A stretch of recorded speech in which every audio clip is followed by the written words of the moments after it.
Good evening. I'd like to call this meeting to order of the Cedarburg School District School Board. Today is Tuesday, January 19th, 2021.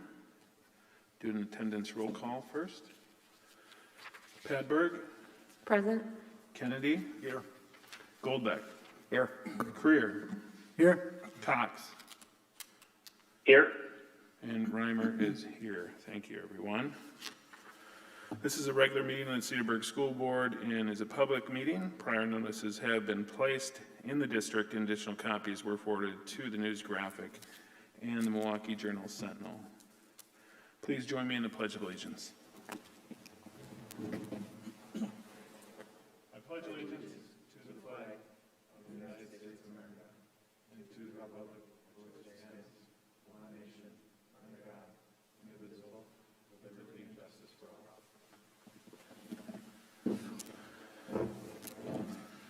First item of business, under recognitions, in the last couple of months, we have lost some public servants in the community.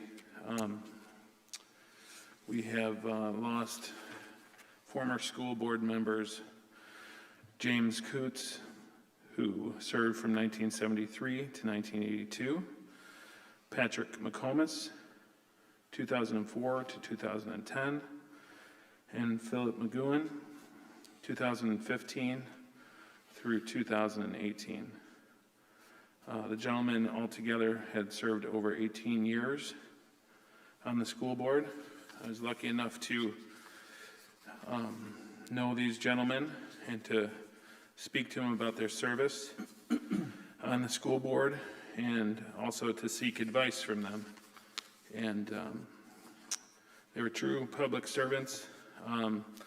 And when I talked about their service and some ideas that we might have as a board, they always were very willing to share, and we're extremely excited still to participate in the Cedarburg School District. And they will all be missed. So if you could please stand and join me for a moment of silence in their memory, we would greatly appreciate it.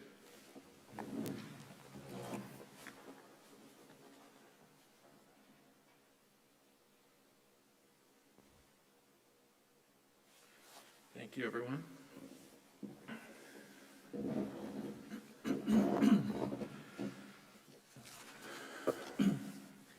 All right. So we would like to move ahead to another recognition, Wisconsin Adult and School Crossing Guard Recognition Week. Mr. Bugnacki. Thank you, Chris.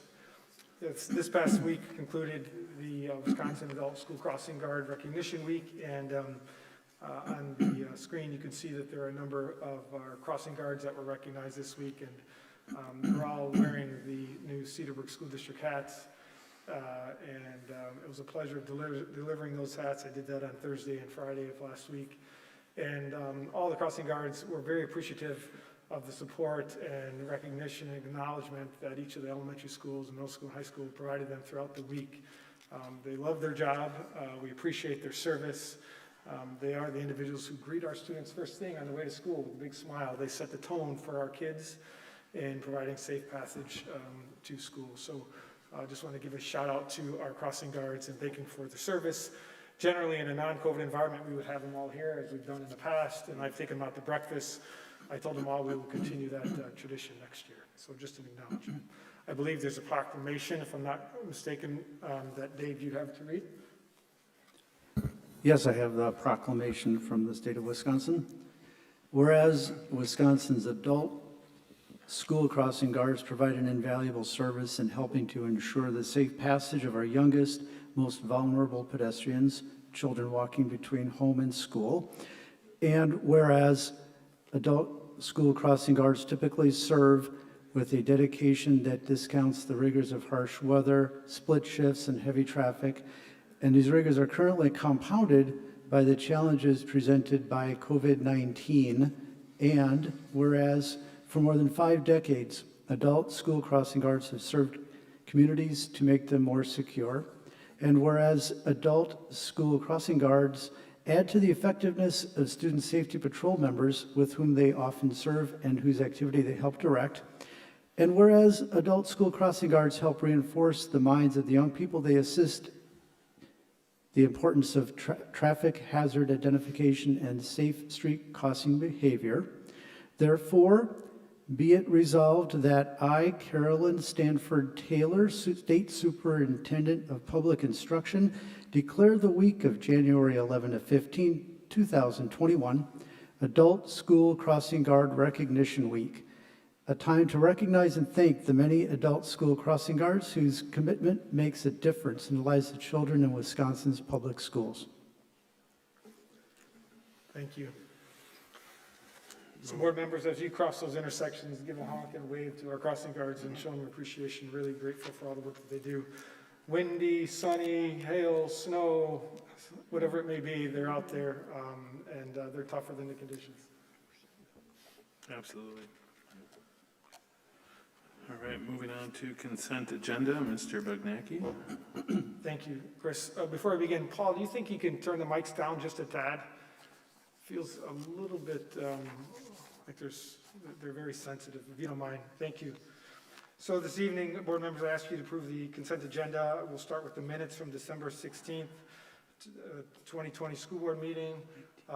Next, we have the check register, which includes a summary of accounts, check detail, credit card transactions, and check register.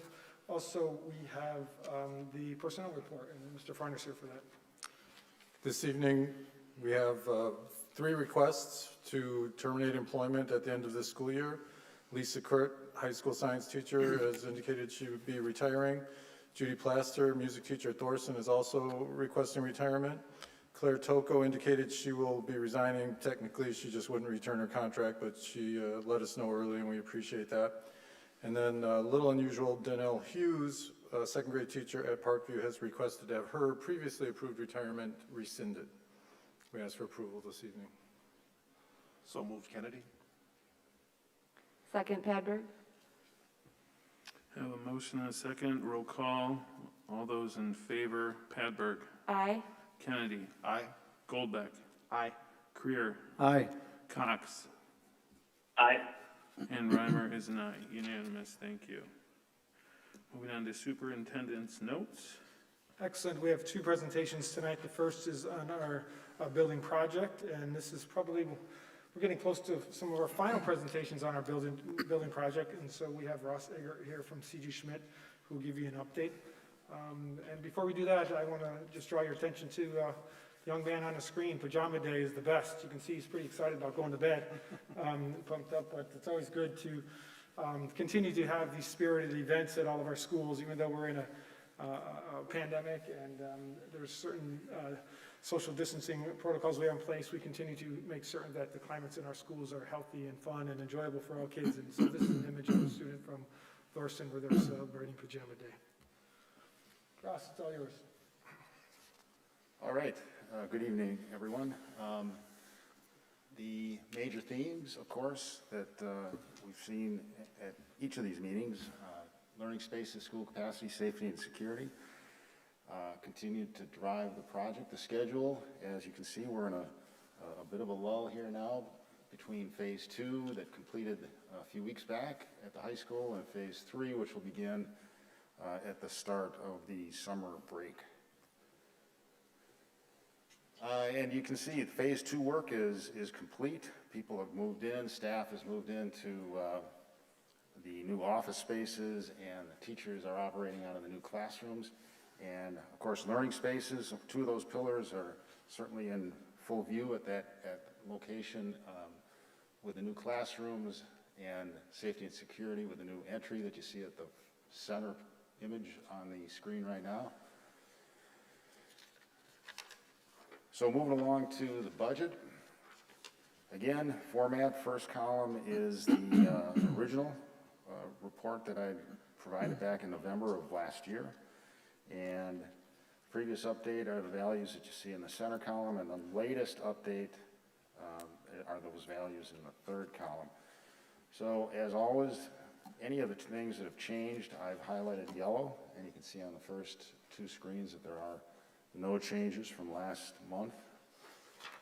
On the next screen, you can see that there is, in fact, two changes, relatively minor impacts for low voltage costs. One was a slight reduction from what was reported last month, and another is an addition for a clock PA that we decided to add at one of the staff rooms. On the next page, another cost that we incurred for a sound system at the Vintage Gym, something that was required for the activities going on there, so it was done fairly efficiently and low cost. So on the next page, our tallies, our totals for all of the above costs in that section of the report. And you can see that we're up to $61,670,591. On the following page, the recap. At the top, the values that we have for total funding sources at the top and our projected costs from the previous page brought forward. You can see that we still have an unallocated balance of $78,000, $78,027.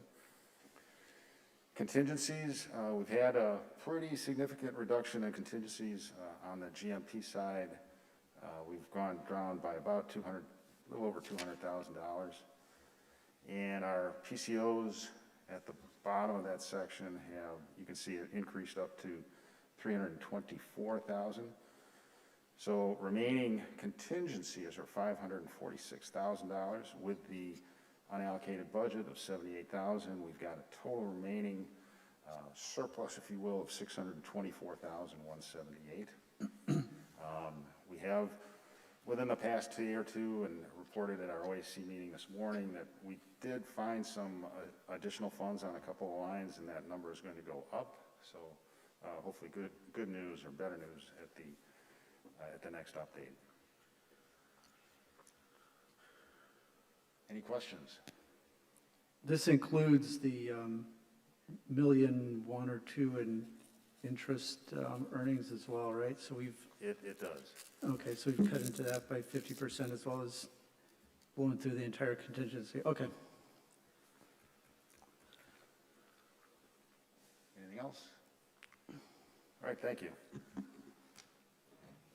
Thank you. Thank you. Thanks, Ross. I just want to say the transition into the new spaces at the high school, the classrooms and the office area went very smoothly, and the office staff and teachers and students are certainly excited to be in that space. I know Adam's here, and certainly more spacious, and when you think about the security upgrades, all the eyes are on the front of the building, and the security check-in points coming from the outside into the building are numerous, and certainly is everything that we had hoped for in that space.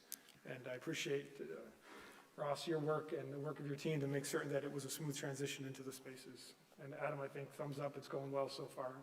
Punch list items we have to work through, but it will be wrapped up very, very quickly.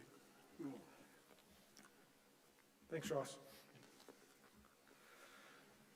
The next update is the Cedarburg reopening plan update. It's a bit abbreviated. Here we are into January, halfway through the school year just about, and we've been talking a lot about the pandemic and COVID. So I'm just going to highlight a couple key pieces of the data, and if you have questions on that, board members, please do stop me as we present. As always, it's great to start a presentation looking at students, and here is the Thorson's Fuel Up to Play 60 team, and all the students are in here, and it's great to have our students still participating in activities during this time.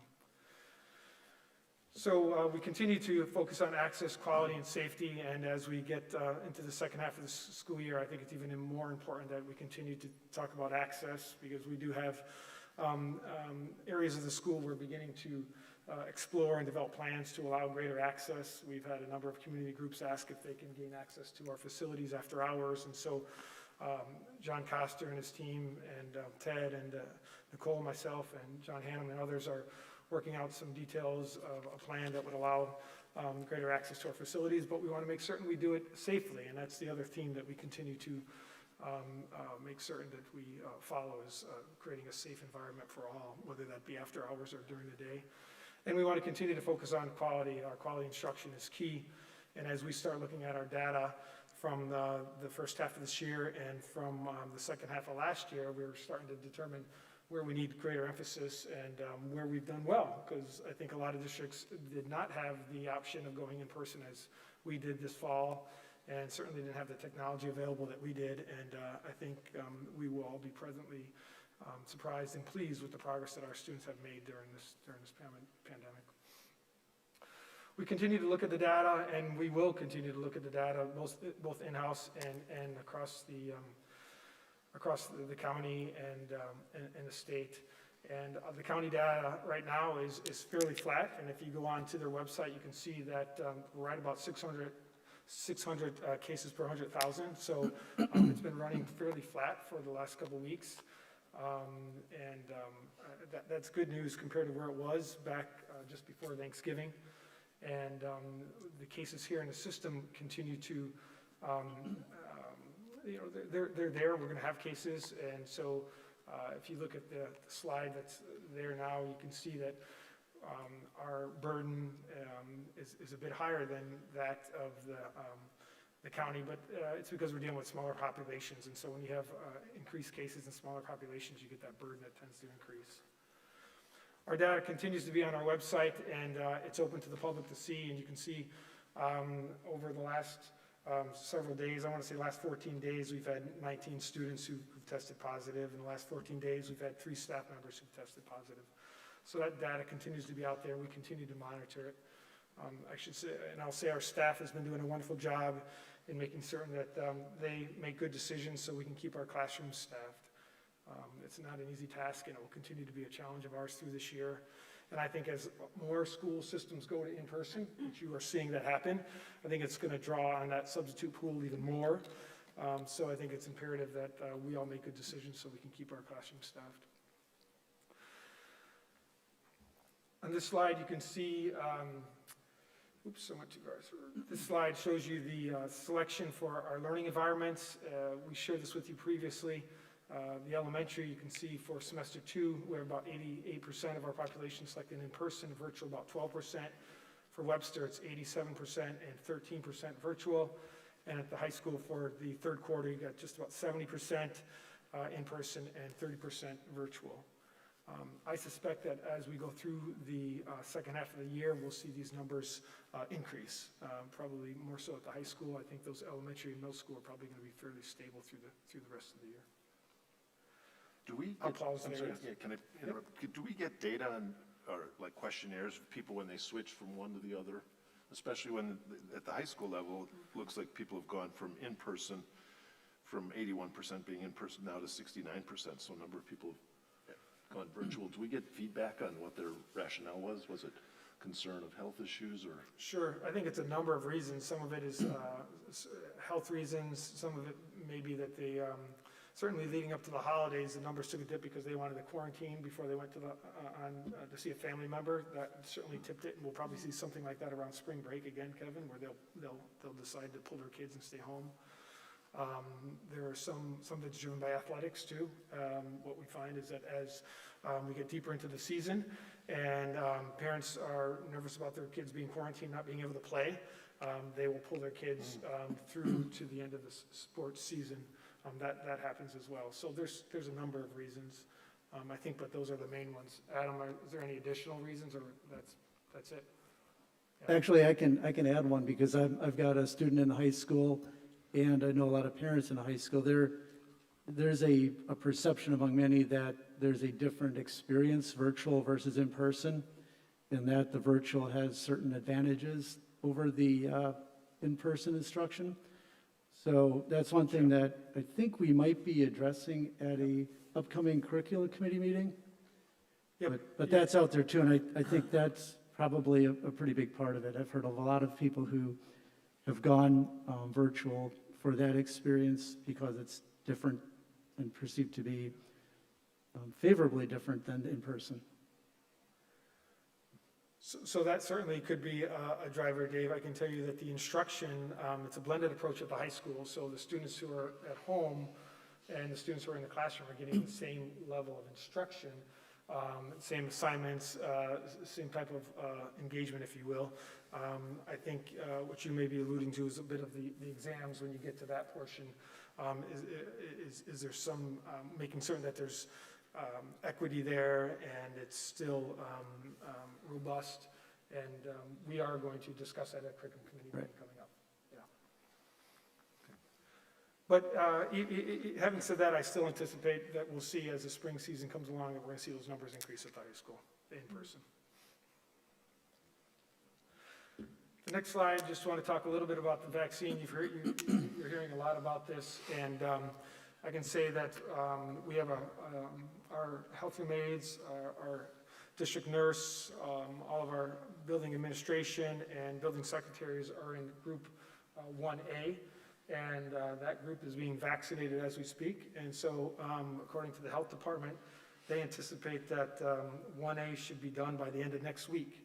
So those individuals who are working and coming in direct contact with potentially ill students are those who are in that 1A group. So that includes, as I said, all our health room aides, nurse, administration, and the secretaries. There is work underway now to plan for immunization in 1B, and 1B would be our teachers and our contracted service providers in the district, anyone who would come in contact with our students. We put a tally together, and I want to say it was just about 550 individuals who would be part of that 1B group.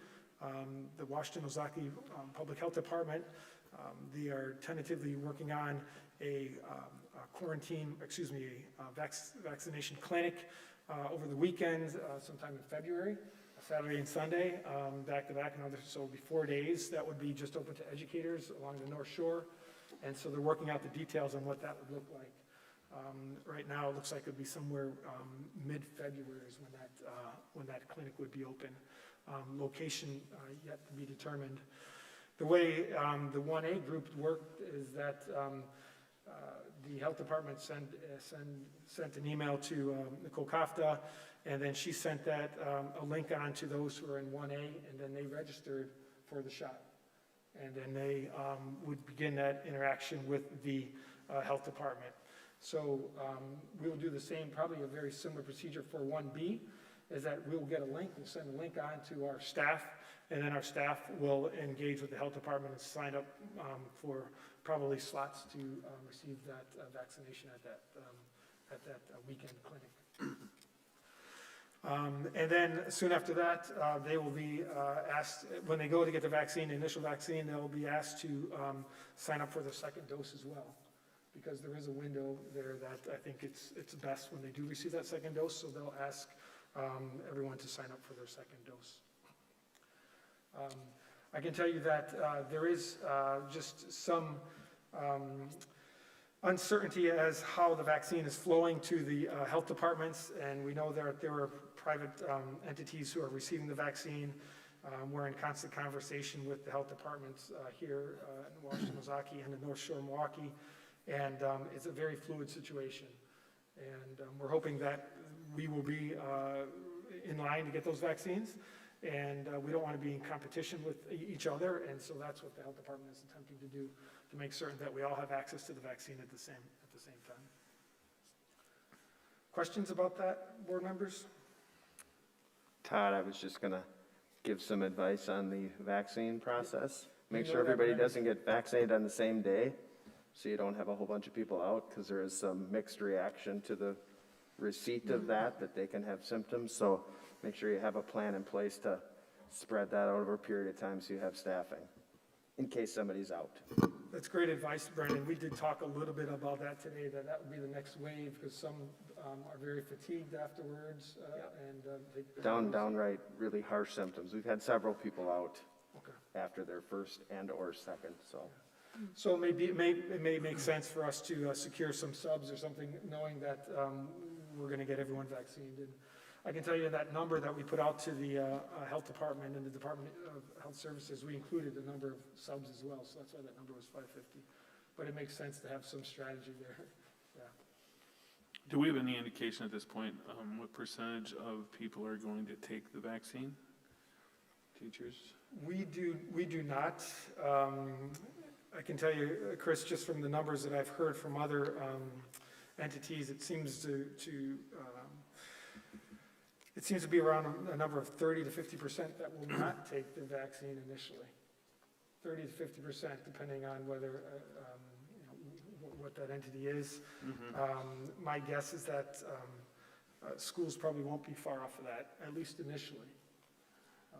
But we did not ask them to sign up because I think that creates a lot of false hope because we don't know when that vaccine's coming and there's going to be a lot of questions that we can't answer.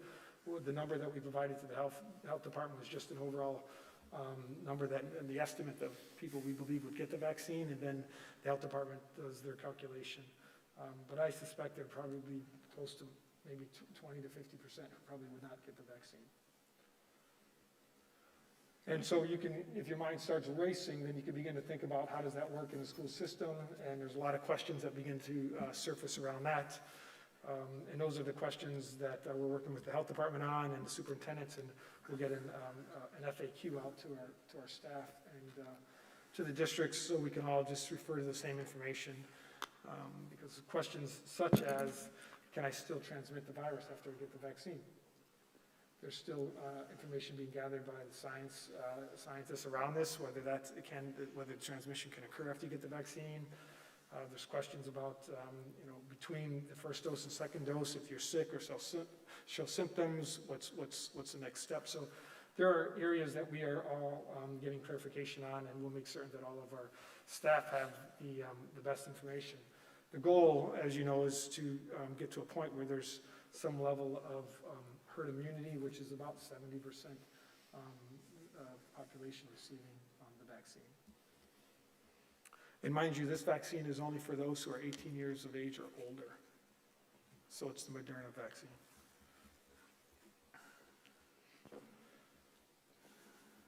Any other questions on that? I just have a quick question, kind of backing up to the learning environment update with the increase in the high school to the 336. Are we still doing okay with like the model of hybrid where we have students kind of receiving instruction with the in-class, and then we had those separate virtual-only sections? Are we still like at a strong ratio for that? Because I mean, the 130 additional students out at 100% virtual, I know before we were looking at having that modeled based off the original numbers, so has that had to adjust for more teachers having to be fully virtual teachers? That's a great question. There's basically two models. One is that you're in person, and the other is that you are home and you're receiving that instruction from that classroom teacher. So the classroom teachers are not devoted to fully virtual. They're running a blended. Okay, yeah. So that number could fluctuate where you could have 15 or 20 kids in front of you, down to maybe 10 in front of you and 15 at home. Right. They're all receiving the same instruction. Because it's synchronous.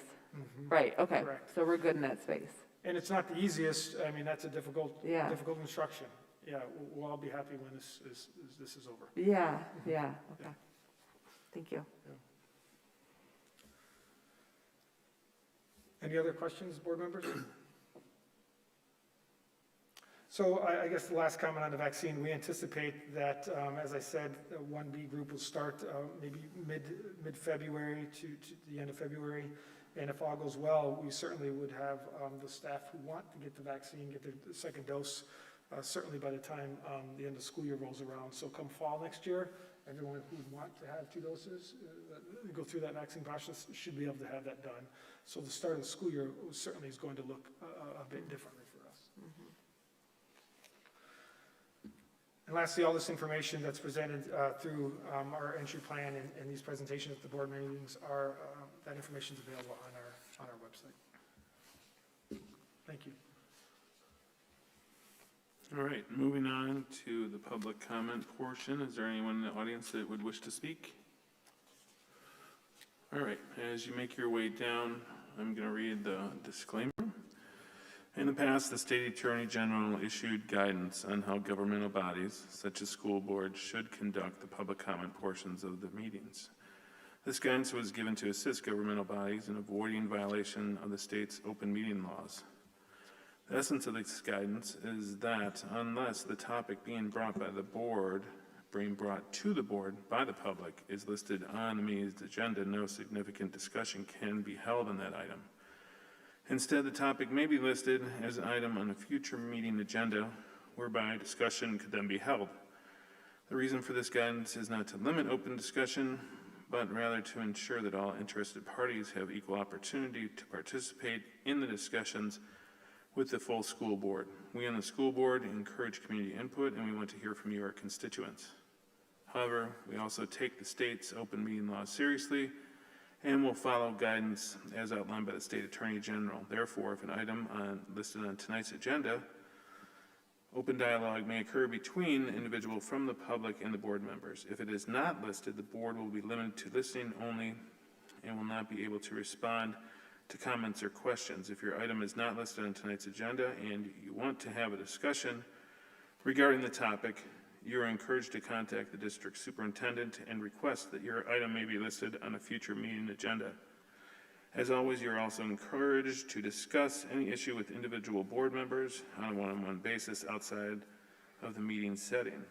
Please make your comments to the board and not to any individuals in the audience. As per school board policy 167.3, each statement made by a participant shall be limited to 3 minutes. Please note that this is a public meeting, and we ask everyone to address one another with the courtesy and respect you would like to receive in return. When you approach the microphone, please state your name and your address for the record. As a reminder, this meeting is being live streamed via the district's YouTube channel and will be posted on the district's website. Thank you.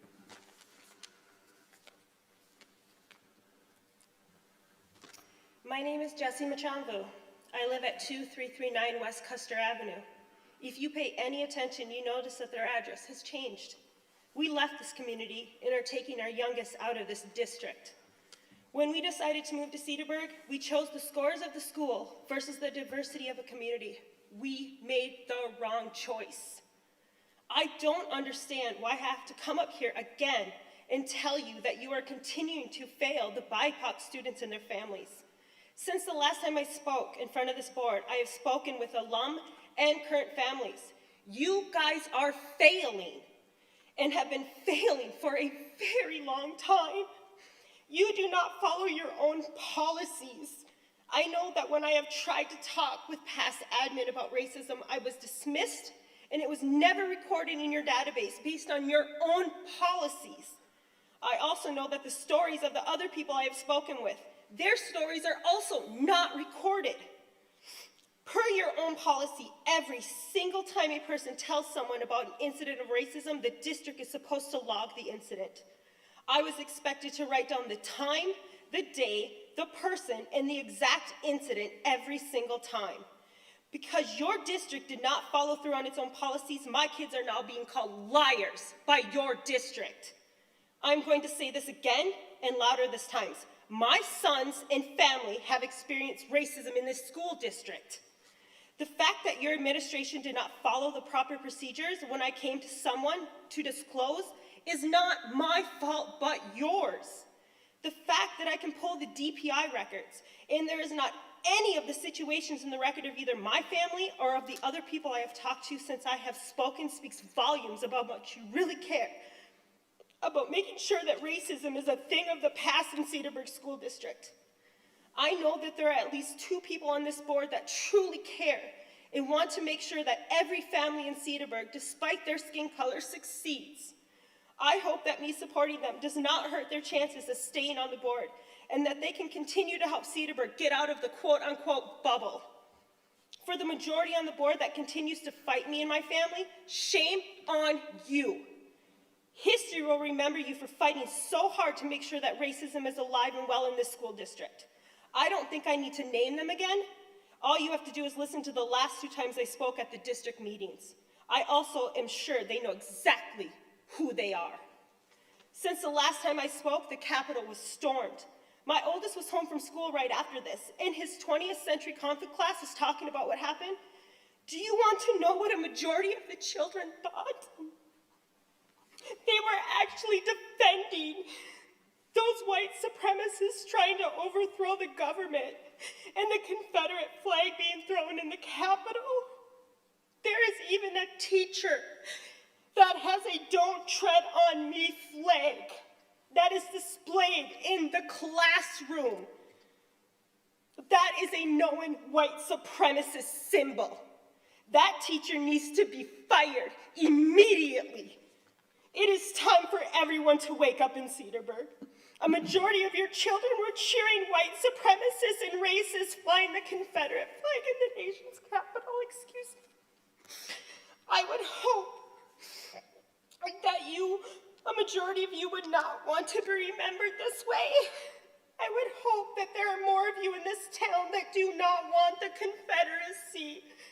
I would hope that you would truly care that BIPOC students are suffering in this district and they are being pushed aside, and it has been that way for many years. I will no longer be silenced. I will no longer allow you to silence me and my family. You do not do everything that you say you could have done. Just based off what other districts are doing around Ozaukee County, you, Cedarburg, are receiving an F. A majority of this board will be known for one thing: fighting so hard to keep racism in Cedarburg School District. Just remember, tolerating racism is racism. Thank you. Thank you. Is there anyone else? Anyone else that would like to address the board? All right. Thank you. Moving on to recommendations. 2019-2020 audit report. I see that Ben is not here. Mr. Bugnacki, would you like to handle that? Sure. Before I speak to this, I'll ask Brandon. Do you want to talk about it, Brandon, or I can? Yeah, sure. All I would say is that we received the presentation at the P&F committee on the audit this year. And according to our auditor, I'll just paraphrase, we're doing a great job managing, very responsible, and everything was very tidy on our books. So it was a very favorable audit report that we received. I would echo everything that Brandon had said, and there was no action needed on this by board policy. We just need to bring it forward to the board and make certain you're aware of the audit outcome. Thank you. Is it posted for folks to see? It's posted, yes. Okay. Yep. All right. And then open enrollment seats. Ted.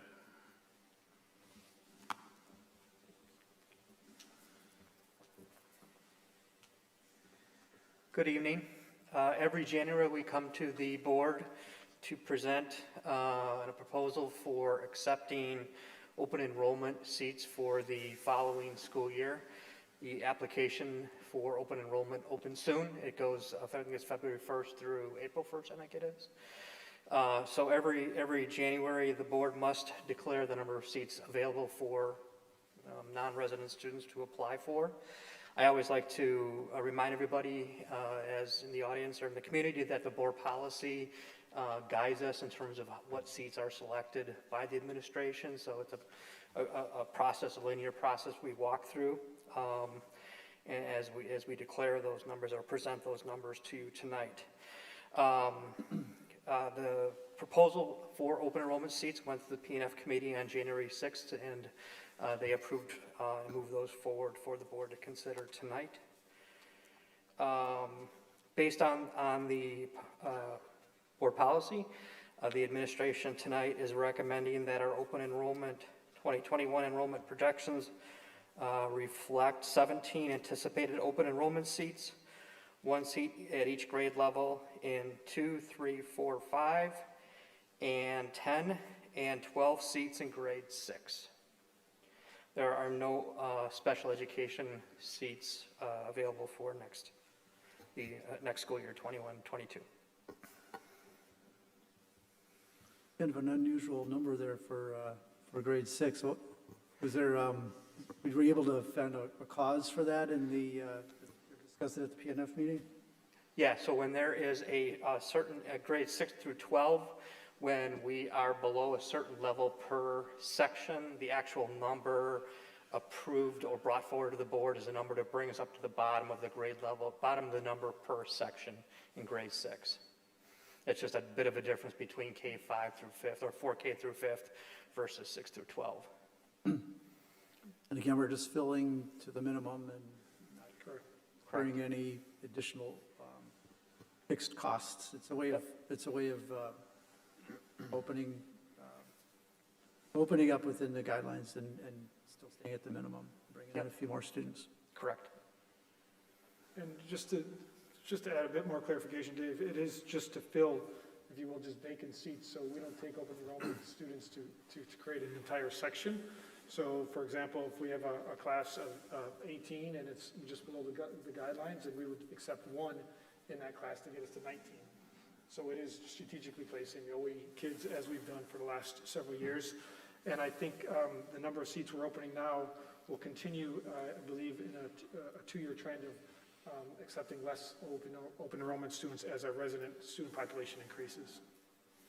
Correct. So as we look at that exhibit, the projected class size for the 6th grade is 9 sections at 22 pupils per section, correct? And so we're adding a total of 12 open enrollment. So really, to simplify things, what we're saying is that one of those sections only has about 10 students in it right now. Correct. And it doesn't make financial sense for us to have one teacher for 10 students. So we're opening it up to 12 to make it to the ideal class size of 22, right? Correct. Okay. Yep, that certainly is one way to look at it. Those 12 will not be placed in one particular section. They'll be sprinkled apart. Yeah, that's a good point. Right, right, But hypothetically, that would work that way to balance those out. sure. And also, just a point of clarification, nothing of what we do on the open enrollment side has anything to do with limiting any residents that move here. They still will have equal opportunity to come to our school. We don't exclude them. They don't replace resident students, so it does not impact at all. If you move to our community, we're taking you in our schools. Just clarifying that. Absolutely, yep. Right, and I'm assuming, we take that into consideration, what's happened historically and what we can expect. That's the other thing too, is that some of it's a bit of a projection, being that, Yeah. we don't know exactly how many students, and COVID has made it a little bit more difficult. Just knowing who may be back in and who not, or who may have moved on, or open enrollment for virtual school. We're expecting most or many to come back, so hopefully that, transpires, but so this year is a little bit of a different scenario for us to process through. Do I remember correctly that then this is a maximum, and if things do kind of go above projection, we would reduce the number a bit? Or am I remembering that wrong? I believe that's wrong. I think, correct me if I'm wrong, but if we say that we're going to open up 12 seats and we have 12 people or 50 people apply, we have to take 12 by law. Oh, okay, all right, so we figured that out, we figured that into the number we open up, that's all baked in already, okay, I got it. Right. We have to fill these seats if there are applications. Okay. And we can take more than 12, we just can't take less than 12 if we have So what we do people is, applying. Right? yeah, so we have to fill our number of declared seats by a certain period, by a certain time frame, and then if there are open seats that we would, potentially want to take another student, there is a time frame in which we can do that. Any further questions for Ted? Ted, I like the way you've laid this out, the presentation, to be able to see the number of sections and the class sizes and ranges and things like that. That's very helpful. Thank you. And this went through PNF, and we approved this at committee level. And this document will be posted on the district website once approved by the board, so non-residents can see what's available and what isn't available. Sam, are you clear on the phone? I haven't heard from you lately. Yep, I'm here and everything is clear. Thanks. All right, good. All right, do I have a motion then?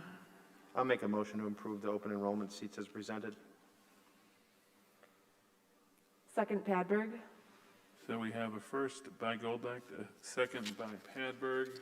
Any discussion? All those in favor, roll call. Padberg. Aye. Kennedy. Aye. Goldak. Aye. Creer. Aye. Cox. Aye. And Reimer is an aye. Thank you, Ted. Thank you.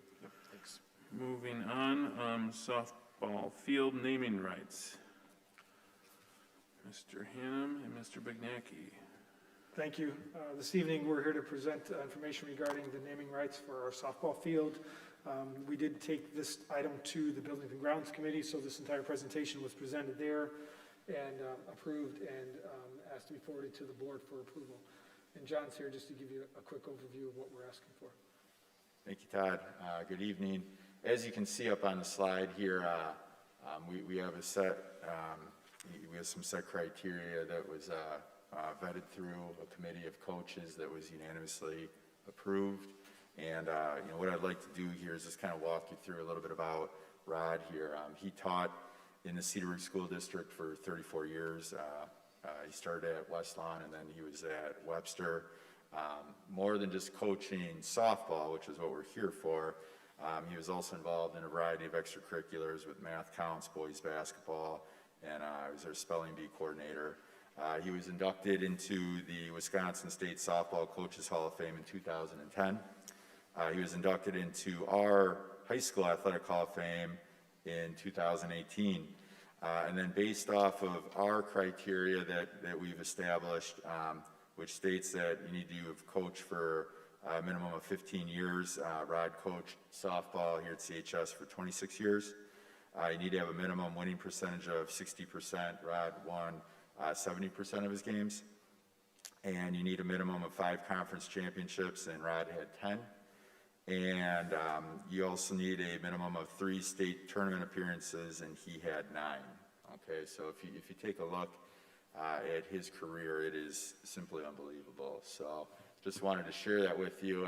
And more than that, Rod, he, truly embodies, what a great teacher and coach is, where, he, really, connected with his students in and outside of the classroom. And that's what I think he would want to be known most for. So, we have a proposal here to name our softball field after him. I don't know if there's any questions.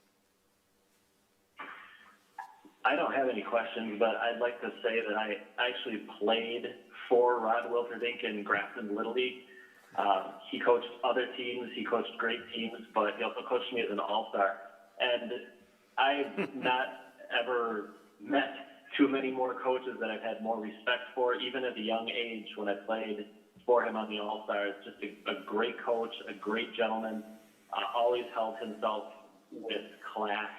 And I can't think of a better recipient or a better person to name a softball field after than Rod Wilterdink. Yeah, I couldn't agree more with you there. He was my teacher at West Lawn that I had as a young West Lawn student and also as a coach, and he's very deserving of this award, so I was very happy that you brought it forward.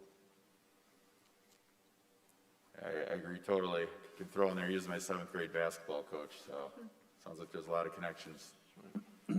I'll make a motion that we name the softball field after Rod Wilterdink. Goldbeck, second. That's Kennedy first, Goldbeck second. Any further discussion? All those in favor, roll call. Padberg? Aye. Kennedy? Aye. Goldbeck? Aye. Creer? Aye. Cox? Aye. Reimer is an aye, unanimous. Thank you. Thanks, John. And this is the image of the sign that will be placed on the fence, if I'm not Yeah, mistaken. it would be placed outside the fence in roughly center field, facing inside. So our fence is 5 feet high, so it'll be prominently displayed. Excellent. Thank you. Thanks. John. Thank you. All right, moving on to design of stadium entrance.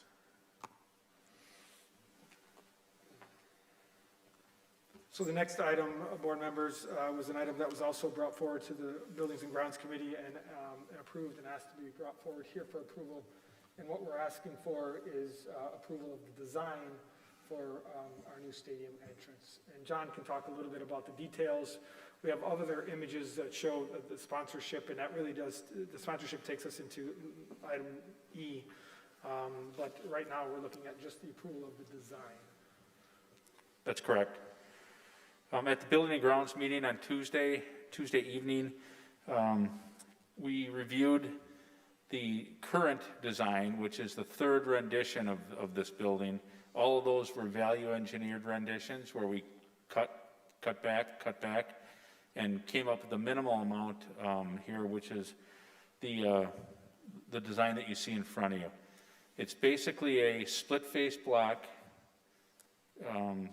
ticket booth that's 90 square feet, and it's about a 210 square foot steel structure that is open air. The building itself is not indicative of the entire project, but the split-face block is identical to what matches the baseball dugouts as well as the soccer dugouts in that whole athletic complex. So it would be a matching rendition of all of that, tying that all together. So this would be located on the southeast corner of the parcel, facing southeast in the parking lot. So when we talked about the new potential renovations, and we looked at these at the Building and Grounds Committee meeting, of parking lots, if that would ever happen, this is not predicated on that building, on that construction of the parking lot. But it will enhance it, and there's a demising line there that we don't have to do both. And we're not looking for, currently, we're not looking for approval of the project moving forward. We're looking for approval of the design tonight. And board member, here's another image of it. Yeah, that's more telling right there. That gives you kind of a live rendition of it. Approval of design allows us to move forward and to actually start to put tighter numbers to the budget. And this is the last rendition. This is about as skinny as we can get with the building.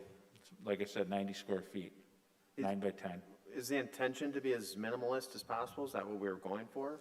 Or why, you keep saying smaller. Well, what we did is, Brandon, what we did is we had a rather large complex. The actual, I mean, if we were selling tickets at the Badger Stadium, it would have been fine.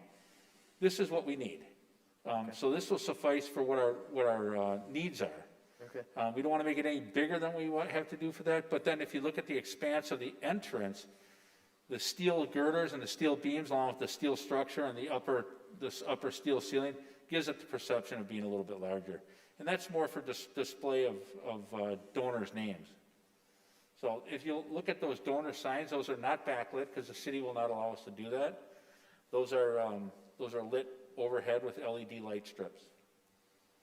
So although it looks backlit, it's not. Did the Groth architect firm do this, or? Groth designed this, correct? Yeah. Okay. Right.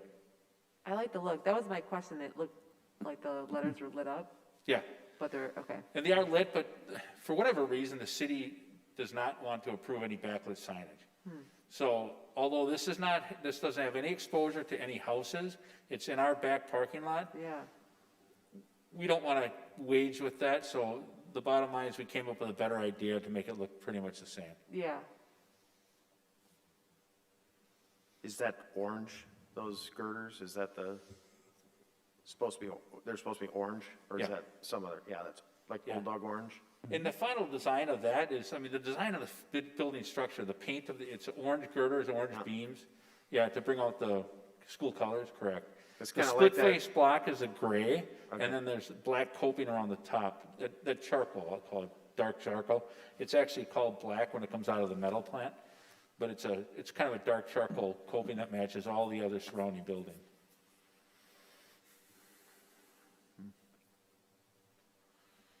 There's obviously windows in the front to receive tickets, windows on the side, and then the door entrance, and then, I don't know if you have the other views of that, Todd. No, these are the three. Yeah, well, you won't see the back, but then the back side has the display of the donors who actually donated X amount of dollars in the back, and that's lit. So juxtaposed opposite of Newman. Oh, there it is right there, correct, got it. This is it. Yep.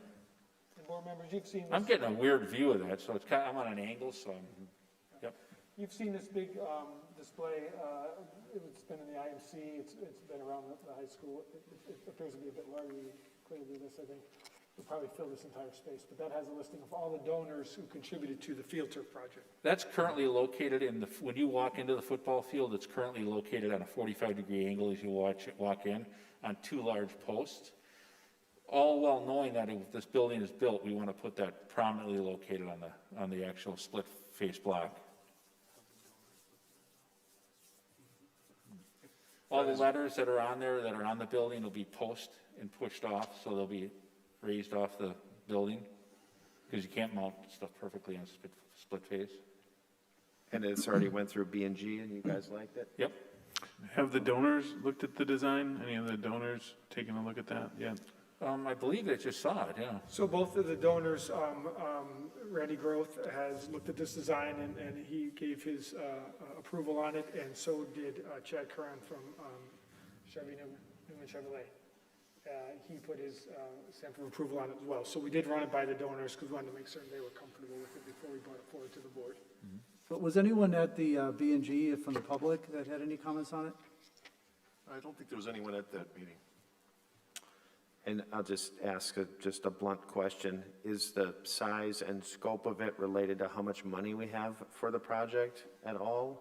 Or is that a No, non-factor? I think it was, Brandon, to be honest with you, I think that the original design was more than we probably could justify for the facility. So what we did is we engineered it backwards and then just, oh, well, what do we need here? How much square footage do we need to sell tickets? How much do we need to have the grand entrance? How much you need to have the look that we're looking for? And then the passage, safe passage through, because that's really what that is.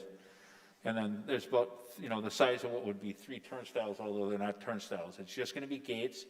And if you remember correctly, in the project, we nixed the steel tubing gates to put in the cyclone fencing, so that would all match.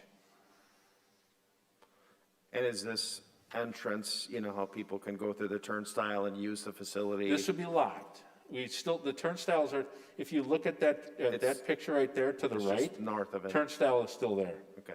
Yeah. So these gates would be locked up. You're looking right now straight northwest at this particular building. So you're looking through to the actual end zone of almost towards where the facilities building is your view in the background. Can't see it with that big black cloud over it, but.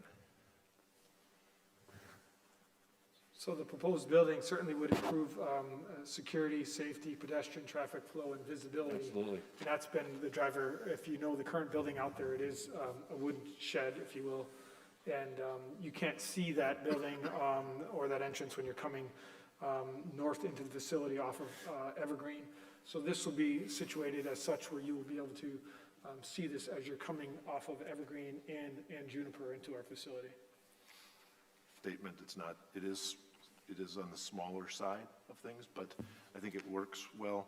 The only caveat I'd say as you move forward with planning and things like that is now, for most games, like 2 people is plenty, but there are games where it's a big matchup, and I've seen long, long lines of people wanting to get in, so make sure you have enough rows of ticket takers or sellers to be able to accommodate either whether it's around the corner right there or if it's Well, just the across intention front. is to have pass-through tables on the backside of that open air. So for those who are buying tickets and those who are moving through, they would have multiple people areas stationed. to For go like, to. in the past, the Homestead game you can get 3,000 people. Yes, some games get really large. Yeah. So, But I think you hit my question head on. So I only see like 1 station to buy a ticket, Correct. but I see 3 stations to take tickets. Yeah, there'd be 2 people available in that building to sell tickets. I'll just say I think it's a little bit small for a long-term vision of an entrance to a beautiful facility. My 2 cents is that in the instances like we're talking about, whether we're hosting a playoff game, whether we're hosting a neighboring Grafton or Mequon, I would just say it just seems kind of small. That's just my 2 cents. Yeah. And I'm just one person, but I don't want to take away CAVU and the B&G committee. I know I've done a ton of work, and John, I don't want to undermine that. Right. I'm just sort of thinking about our capacity in those types of situations. And I know this is privately funded, and we're working real hard to try and get the money to get this thing funded. I know John's working his tail off to get, after getting a gift of the nature that we did for the field turf, it's hard to go back and ask for more cash. And I think that's some of the difficulty is raising the funds. So we have a number that we've established what this would be budgeted at approximately. We're still working on that, and that's why we're here tonight to move forward at that.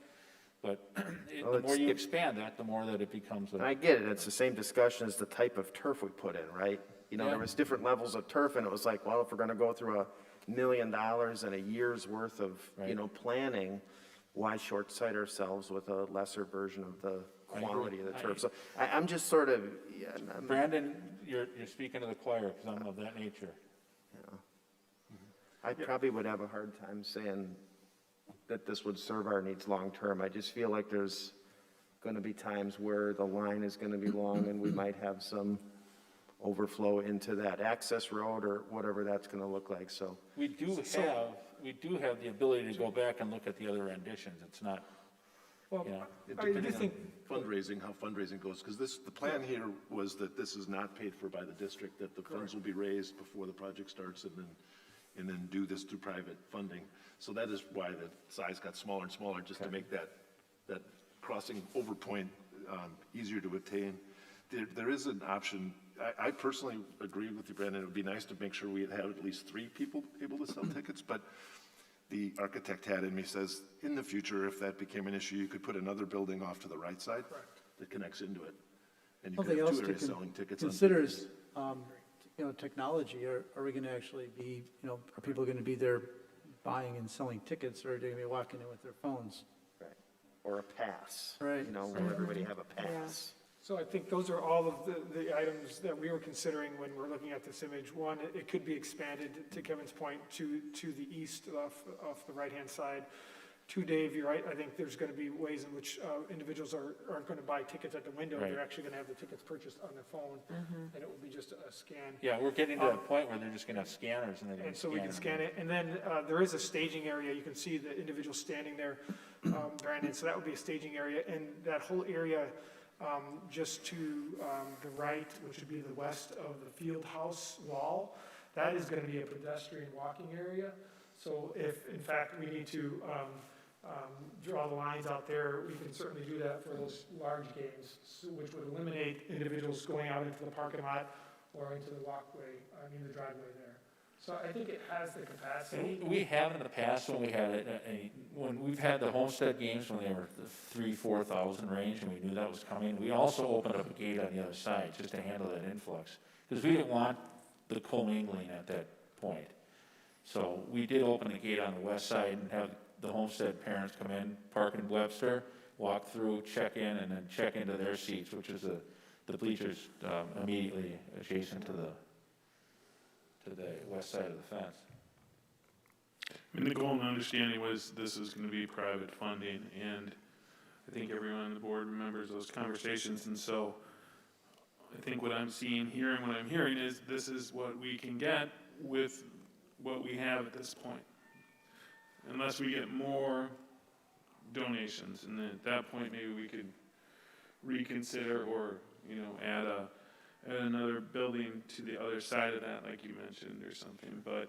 And what's the timing on this? Our goal is to have this fully funded and in place by the start of the football season. But they don't have all the funds in place yet. We have about half the funds. The cost is about $140,000 to $150,000. That's why we're bringing it here so we can tighten up on the costing and get the design approved. We have about $75,000 to $80,000 secured. There's a donation this evening. That's the next item on the agenda that we're asking the board to approve. That would be part of covering the cost of this building. And that does include like an in-kind donation, Groth Design, they're doing all the design for no charge. There's several contractors that have donated, smaller scale funds to the project that they're reducing, if it would be the masons, the electricians. Ross is working on that, doing his due diligence to try and pare that down as we continue along. And then we're looking at pricing the facility versus the site work, because, the site work some of that may be our ownership, as opposed to the building structure, because that site work is going to need some upgrading anyhow. And I'm not talking about the parking lot. That demising line stops right at that curb line that is on the other side of the triple jump pit. Okay, I'm sold. And, at this point, from a design perspective, would it help for them to put that other building on the other side as a phase 2 potentially? Is there any benefit to that as long as they're doing it at a good price? Honestly, if you're going to do that, do it now and expand it. I think that You know, we'll talk internally here real shortly, Todd, I, John, and Groth Design, as well as Ross. And we can do this at either our core team meeting, guys, or we can do it at a, you know, kick it around. And let's discuss, is that viable? Do we have enough people in there? And what does it look like from John's standpoint for ticketing in the future? Okay. That's probably a good approach to take. Yep, I like that. Because you don't want to build, when you're, and I don't want to call it a box, but when you're building a building like that, 90 square feet, if you're going to go to 180, you don't want to add on to it, because that's going to be cost prohibitive. You will, because you have to put in new footings, you have to do all of that construction. Do it one time, do it right. Mm-hmm, okay. So you could look at this, have a meeting, decide, hey, we need to have at least 4 ticket takers. Yeah, we So could need to find have out, 4 I can give you figures, that delta price tag. between what it is for that and what it is to throw the footings in and just build it up with the brickwork. I can tell you that the masonry on this project is about, it's about a sixth of the cost, just for the block. You know, and then you got the site work, which is the footing, so maybe that gets turned into a different, you know, we figure that out, maybe there's some value engineering there that you're only putting half the footings around, you can tie it to that portion of the building. These are not full footings all the way around, these are gonna be helical piers, or they're gonna be some type of solder tube. Okay. So we're still looking for approval of this design. We still wanna move forward with approval of this design and let us do our due diligence and move forward with that. I'll make the motion to approve the design as presented, with the understanding that it's gonna still be a work in motion, but that this design would be acceptable. And we do have a building and grounds meeting in 3 weeks. Correct. So I think what we could do is we can bring it back to there, and if we could move forward with that, the variation thereof at that point, that would be great. I have a first by Kennedy. Do I have a second? Goldback second. First and a second. Any further discussion? All those in favor, roll call. Padberg, Aye. Kennedy, Aye. Goldbeck, Aye. Career, Aye. Cox. Aye. Reimer is an aye, thank you. Moving on to the next agenda item, Mr. Bignacki. Thank you, John. So this one ties nicely into this topic that we just finished discussing, which is the Groth Family Stadium entrance. This evening, we were able to greet Chad Curran and his family, who is the owner of Newman Chevrolet. And Chad is generously donating $50,000 towards this stadium entrance. And we have a sponsorship agreement that was included in the board packets, and this is no different than the agreement that we've used for sponsorship on our turf field. And we're asking that the board approve the sponsorship agreement for Newman Chevrolet for the stadium entrance. So moved. Kennedy? Goldback second.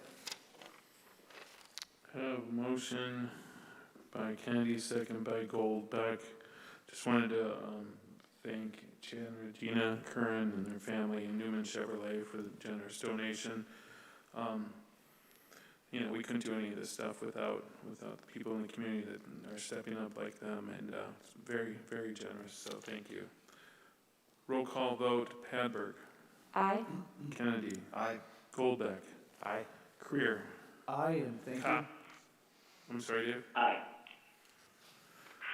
Was that an aye, Dave? I'm sorry. It was, yeah, I also said thank you. Absolutely, and Reimer is an aye, so it's unanimous. Thank you, everyone. And then next, donations, Mr. Bignacki. Thank you. We have a number of donations that we would ask the board to approve through consent agenda. The first is a donation of $800 made on behalf of the Herman Sargent family through the Wells Fargo Educational Matching Gifts Program. The donation will be used to support instructional and programmatic needs at Parkview Elementary School. Next donation is for landscaping materials valued at $1,925 from the Litt family. This donation will be used to support the Parkview Outdoor Natural Makerspace. The next donation is an amount of $5,925 from the Parkview PTO. This donation will be used to support the Parkview Outdoor Natural Makerspace. Next donation, an amount of $500 from the Supanic family. This donation will be used to support the instructional programmatic needs at Thurston Elementary School. Next donation, in the amount of $2,376 from the Thurston PTO. This will be used to support RAS Kids Reading Program renewal for 22 teachers at Thurston Elementary School. A $660 donation from Wayne's Drive-In. This donation will be used to support the Cedarburg High School robotics program. A donation in the amount of $568.10 from the CHS Athletic Boosters. This donation will be used to purchase ski gates for the Cedarburg High School. Next donation in the amount of $12,500 from C.G. Schmidt. This donation will be used to support the CHS stadium entrance. So that was the entrance we were just speaking about on the prior item. And the last donation, sponsorship donation in the amount of $50,000 from Newman Chevrolet. This donation will be used to support the CHS stadium entrance project. Move approval of the donations. Kennedy? Goldbeck, second. Motion and second, roll call, Padberg. Aye. Kennedy. Aye. Goldbeck. Aye. Creer. Aye. Cox. Aye. Reimer is an aye as well. Moving on to committee reports. Is there anything in the PNF committee, Brandon, that we didn't talk about that you'd like to talk about? Yeah, no, I mean, we covered all the topics, but just reminding everybody that the budget is dependent upon the governor's budget, so there's a lot that we have to wait and hear from, so don't expect any miracles here, but that is what we're waiting on for the budget. But otherwise, Ben's got it handled. Let's just leave it at that. Do you recall when we expect to hear more information on that? I don't think that he had said it at that. Todd, is there there's not a mandate for a date, right? No, it'll probably be early fall. Yeah. All right, well, hopefully something to look forward to. And then moving on to Buildings and Grounds Committee, Mr. Kennedy, anything you'd like to talk about that we haven't? Yeah, we covered each of the agenda items tonight already with the various actions in softball and the design of the stadium entrance. As Todd mentioned, the school project wrapped up really, really nicely. It was awesome to see, so thank Dan Davis and Ross Ebert and the entire team at C.G. Schmidt for their work. It was a very smooth transition this semester, so it was great. And the project looks really nice. After the meeting, we walked around, and it's a really nice space, so it's great to see it wrapped up. All right. With that said, I'll take a motion to adjourn. Goldbeck moves to adjourn. Second, Creer. Motion and a second, roll call, Padberg. Aye. Kennedy. Aye. Goldbeck. Aye. Creer. Aye. Cox. Aye. And Reimer is an aye, unanimous. Thank you, everyone. Good night, Sam. Take care, everybody. Right. Good night, everyone. I said. Hey, Sam.